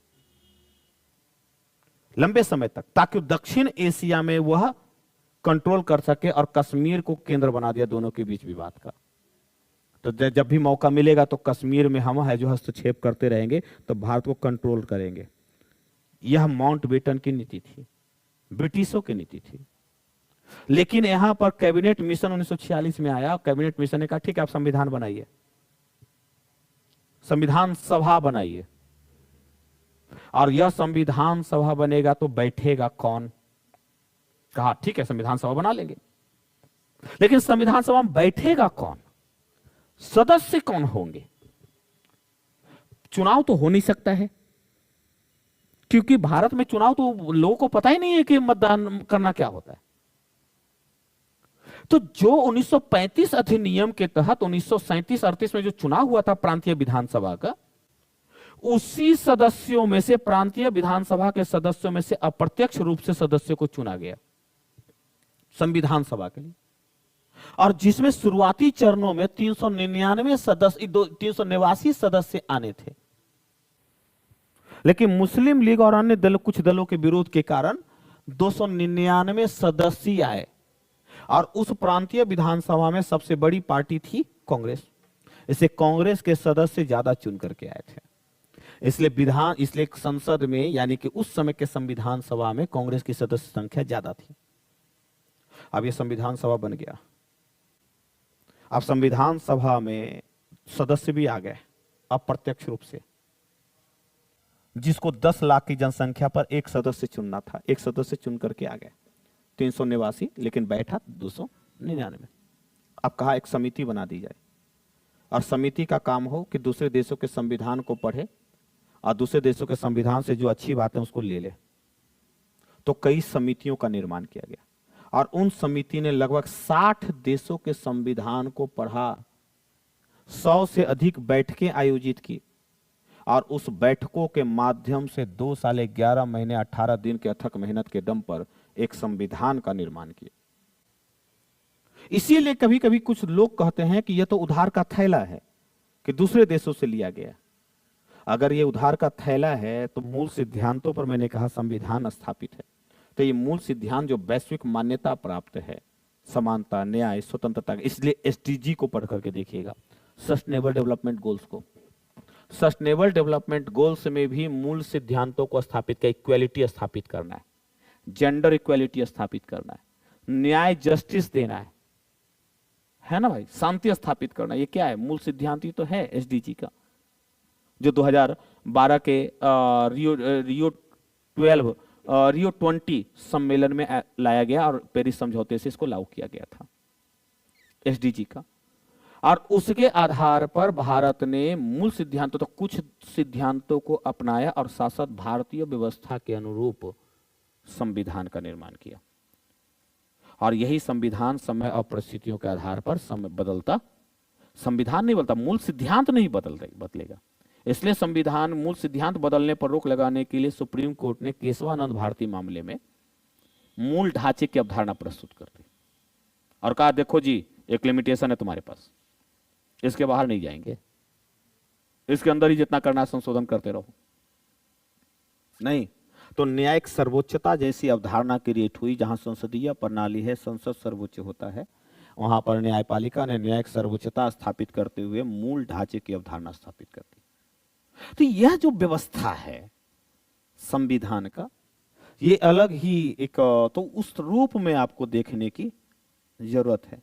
मैं नेक्स्ट क्लास में इसके संबंध में, मैंने आज का मूल उद्देश्य मेरा ये था कि सिलेबस को बताना, ताकि अब सिलेबस एक कंफर्म्ड हो गया, क्वेश्चंस भी आपको पता चल गया। नेक्स्ट क्लास में हम टॉपिक वाइज टॉपिक संविधान को चलते चले जाएंगे, ठीक है। हाँ, किसी को क्वेश्चंस पूछना है? हाँ, सब कुछ क्लियर हो रहा है सर, धन्यवाद।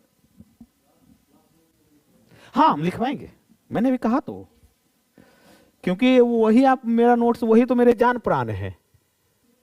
आज जो मैं लिखवाऊंगा वही तो मेरा मार्केट में लेकर के आता है, तभी ना। और नहीं लिखवाऊंगा तो फिर गेट से बाहर आप ही निकलेंगे ना, तो अभी क्या पढ़ाया था आज, कुछ पता ही नहीं चला, है ना। क्योंकि लेक्चर देने से थोड़ा ना हो जाता है, आपके कॉपी में कंटेंट होगा तभी ना, घर पर आप देखिएगा पलट करके, वो कंटेंट ही काम करता है। चलिए, आज के लिए धन्यवाद।